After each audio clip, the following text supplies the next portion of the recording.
we are at about the halfway point of the NFL season. This used to be easy. In between weeks 8 and 9, you would just go like, all right, it's a 16-game season. Here we go. Let's make it.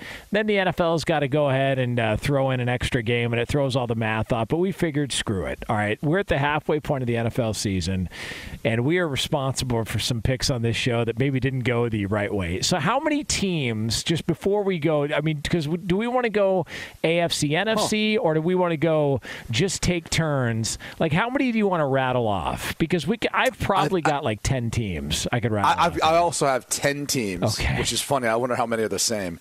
Let's go AFC, NFC. We can kind of break it down, which mine are 5 and 5. So it just kind of worked out that way. Yeah. Let's start off AFC, since I think we both believe the Bills and the Chiefs are probably the best. We thought that was going to be the case coming into the season. But then after that, that's where it gets pretty curious. All right, so let's take it away. We've got the perfect theme music here because a lot of people don't want to be held accountable for their poor picking before the season in the NFL. On this show, we hold ourselves accountable. It's self-accountability here. This is what we are all about. So, Brady Quinn, you take it away. AFC teams that you completely whiffed on now that we're at the halfway point of the season. I will start off by the Indianapolis Colts. Yes, I was one of those people who thought, hey, Matt Ryan's there. I think with that offensive line, the way they can run the football with Jonathan Taylor and a defense, a young budding defense, they should be in contention for the AFC South. They should be in contention for a playoff spot.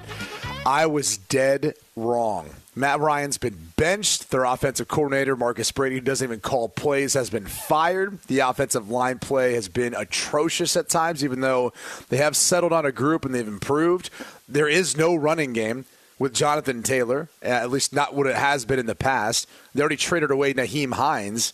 The defense has been a shell of itself. So I'll start off with the Colts. I was dead wrong. Maybe I should be holding a bottle of Jack Daniels leaning up against a tree, much like Jim Irsay, their owner. Jeez. I will also go with the Indianapolis Colts. I had them to win the division. I thought this was a runaway slam dunk. I thought, man, for sure, Indianapolis, they finally going to get some stability. Jim Irsay actually likes a quarterback that he's brought in, unlike Carson Wentz. You had a lot of players at the Pro Bowl last year who were sitting around going, why are we here? I think they had like 7 or 8 players at the Pro Bowl last year. I mean, this was a loaded roster. The mass murderer on the offensive line that is Quentin Nelson, one of my favorite players in the league. And yet here we are. They're a bad football team. It looks like they're getting ready for a rebuild or potentially a coaching change. I'm also going to go with the Indianapolis Colts. Completely whiffed on them. All right, next up, the New York Jets. Yeah, if they win another game this entire season, I'd be wrong. I thought they were only going to win 5 games the entire year. Everyone seems to think I thought they'd go 0-9. I didn't. You Jets fans who are idiots. I said they wouldn't be favored in the first 9. And in fact, they haven't been. The only time they were favored is when they actually decided that it wasn't going to be Russell Wilson. It would be Brett Rippon. So yes, they were favored for that game, but not until that news was announced. So that was the conversation. But I'll tell you this much. They're starting to round into form. I mean, based on what I saw, what I thought might happen, it seems like it's all coming to fruition. However, Quentin Williams is playing at, I would say, a Defensive Player of the Year level.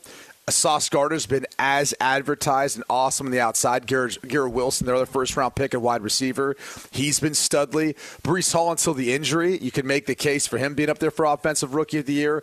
That's now not going to be the case going forward. But this is a group that, look, they've been battled by injuries. They've overcome some of that. They've won 5 games, which has met the mark that I thought they would be pretty much for the entire season. So I was wrong about the Jets. I think they're going to win a couple more games. I'm going to go the Pittsburgh Steelers. All right, I'm going to go with the Pittsburgh Steelers, the 4-1-2. This was my thought going into the season. Ben Roethlisberger's been a shell of himself the past couple of years. Anybody that's watched the Steelers knows that. And I thought, okay, we know Kenny Pickett's going to get the job eventually, but at least Mitch Trubisky's going to provide them some mobility and an aspect to the passing game and, part of the running game as well, too, that the Steelers haven't had, because with that offensive line that is going through a lot, that isn't this, a shell of themselves over the past few seasons that we've seen, those great offensive lines that they've had before, I thought at least they're going to have a mobile quarterback that's going to be able to extend plays, and they're going to be fine. I was completely wrong. They are worse than I thought. I completely misread this team.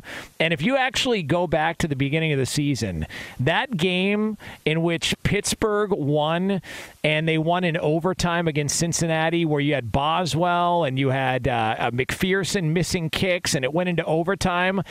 Other than that, we're looking at a 1-7 football team. I was completely wrong about Pittsburgh. It is Kenny Pickett time. I just hope he survives the season. He's already been knocked out with a concussion in one game, and thus the Pittsburgh Steelers I was dead wrong on.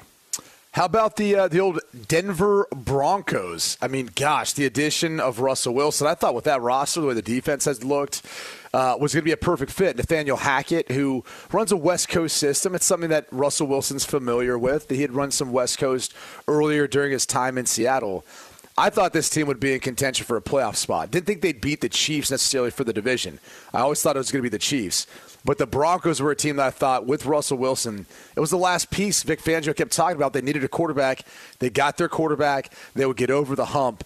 Now they find themselves at 3-5. Yes, after a win over the Jacksonville Jaguars in London. And maybe things are looking up for this offense, but it's hard to think things are looking up for the defense. You just gave up your best player in Bradley Chubb on that side of the football to the Miami Dolphins. So I was wrong about the Denver Broncos. I don't think they're going to end up making it as a playoff team. Not even sure they're going to make it as a winning team this season. All right, so I'll stick in the same division. The LA Chargers, I apologize. Completely lost here. I believe they were my Super Bowl pick. And when I say I believe, I know they were my Super Bowl pick. I just was hoping that nobody else heard it at the time. And thus, the LA Chargers, I've been completely wrong on. I thought, man, there's no way they're going to go through the injury issues they've had for yet another season. Completely wrong on that. I thought Justin Herbert's going to take the next step, and he's going to be a superstar in this league. I think I might be right down the road, but as far as this season goes, Justin Herbert hasn't been all that impressive. They're one-dimensional. They don't run the football. I think I saw a stat. Herbert's throwing the ball 44 times a game, which is by far and away the most in the NFL. Austin Eckler has been relegated to a pass-catching running back. It just feels like we're headed towards the direction of maybe there's questions about Brandon Staley and his job security after the season. Coming into the year, they made all those moves on defense. You felt like you upgraded in several areas, yet here we are. I completely blew it with my Chargers pick. How about this? I'm going to go ahead and throw out, by the way, I also had the Chargers as one of the teams that I blew. Just not understanding that maybe they need a little bit more than just the ability for Justin Herbert to stretch the field vertically, which they're not even doing anymore, by the way. The Cincinnati Bengals, yeah, that was the team I thought would actually reign supreme, win the AFC North. Maybe they'll still be able to come back from that, but it has not looked good. Obviously, Joe Burrow dealing with the appendectomy in training camp led into a slow start. Then they started to get things going again, and then this past Monday night getting blown out by the Cleveland Browns. No Jamar Chase. That clearly is going to hurt this offense and their production. The defense, they haven't taken the stride I thought they would, which is really probably the side of the football that needs to pick up the slack. But bottom line is the Bengals are a team that were playing the Super Bowl last year, and now I feel like maybe they are going to have a bit of a hangover. Yeah, my last AFC team is the Patriots. I think I fell for the Belichick is going to figure this out one way or the other. And you can look at them and say, well, they're 500. They're still, competitive. They could, potentially be a wild card team. Let's be honest here. This Patriots team doesn't look anything close to the Patriots team, even from a year ago, where you had Mac Jones getting them to the playoffs. You've got this fake quarterback controversy that was stirred up. You've got fans that are cheering for Bailey Zappi all of a sudden. This is a rookie quarterback from Western Kentucky after Mac Jones took you to a playoff game a year ago. The whole thing feels odd. The coordinator situation going into the season, Belichick not wanting to talk about certain things at press conferences. We've seen that before, but it feels like he's a little bit more of a, he's got more P and V in his blood this time around. I don't know. I just feel like this is headed towards the path of the Patriots may be in the market for a quarterback moving forward if they don't buy into Mac Jones. And who knows, maybe the end is near when it comes to Bill Belichick and his time as head coach of the Patriots. Wow. Okay. I'm not going that far. Now we're going to transition over to the NFC. So we've got a live studio band in attendance here. And Brady Quinn, take it away. Who is your first NFC whiff now that we're at the halfway point of the season? Oh, I'm going to start off with the Green Bay Packers. I thought they would be dominating the NFC North. Instead, it's the Minnesota Vikings right now. Wasn't overly concerned about Devontae Adams moving on to the Raiders. And boy, I think both teams, the Raiders, Adams, and the Packers, wish they just wouldn't have done that trade and would have figured something out to extend Adams in Green Bay. But the defense, which I thought was going to be the best they've had since they won a Super Bowl, has been anything other than that. They still can't stop the run. The passing game looks atrocious and out of sync at times. They're not even running the football as well as they have in the past. So it's looking bleak for the Green Bay Packers as far as their chances of making it to the Super Bowl like I thought they would this year. Now, I kind of had the Packers as well, too, but I do feel like they're due for a run. I think, like Aaron... Oh, okay, but hold on. So now we've got to kind of dive into this because the Jets, like I said, if they just start falling apart here and they only win 6 games or so, I mean, do I get to come back around at the end of the season and say, well, I was right? Yes. Okay. Come on. Yeah. Well, we are going to allow you to give CPR to the corpse that is the New York Jets at the end of the season when they're sitting there with 6 wins on the year, and then revive them and let them know, yes, you were bad. Yes, you got some fortunate breaks early in the season, but you are a bag of crap and a dead body at this point, and you're not going to the playoffs. I'm just saying, like, that is how we're going to play this game. All right, because Jets fans want to run their mouths as the doormats of the NFC East. They want to run their mouth, or the AFC East, rather, and then they need to be held accountable for it. So we will go back and keep track of all this stuff. The one team that I continue to be defiant on, and all that they've done is disappoint all year, is the Arizona Cardinals. I have completely butchered that pick from the get-go. I thought they would win the NFC West. That was my team that I thought was going to come out of there. They've improved each and every year with Kyler and Cliff together. I know the playoff game looked bad a year ago, but I thought for sure they believe in him. Kyler's going to bounce back. He gets paid. There's been some awkwardness between him and the front office, but don't worry about it. They'll be fine coming into this season, and they have just disappointed the entire year. I can't figure them out. If you were to take away that Raiders improbable comeback, this is a 2-win football team and one of the bottom feeders in the NFC. I completely was dead wrong about the Arizona Cardinals. Well, how about I just go ahead and select the team that they're playing this week, the Seattle Seahawks. I did not think they would be atop of the NFC West at this point. Geno Smith has played awesome this year. It wasn't that I wasn't bullish on him necessarily. It's just the defense has been bad.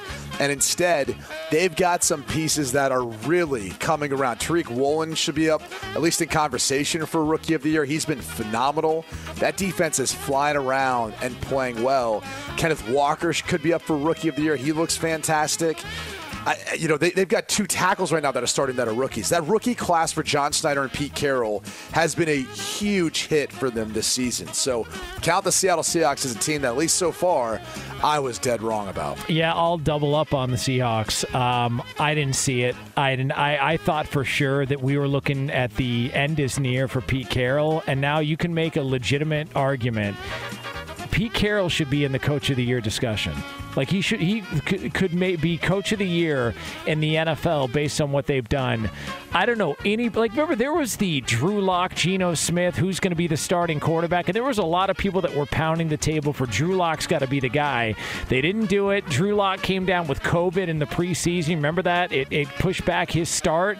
Geno Smith took that job. He ran with it. He's been phenomenal. You mentioned the rookie class. They've been great. And this is also a team who first week of the season loses Jamal Adams and then comes back and puts on the performances they put on. I did not see this when it came to the Seattle Seahawks. In fact, I thought it was more likely that we were looking at the end of Pete Carroll's run in Seattle after this year, and they were going to go in a different direction. Completely wrong about the Seahawks. Yeah, he might coach forever at this point. Yeah, why not? Yeah, why not?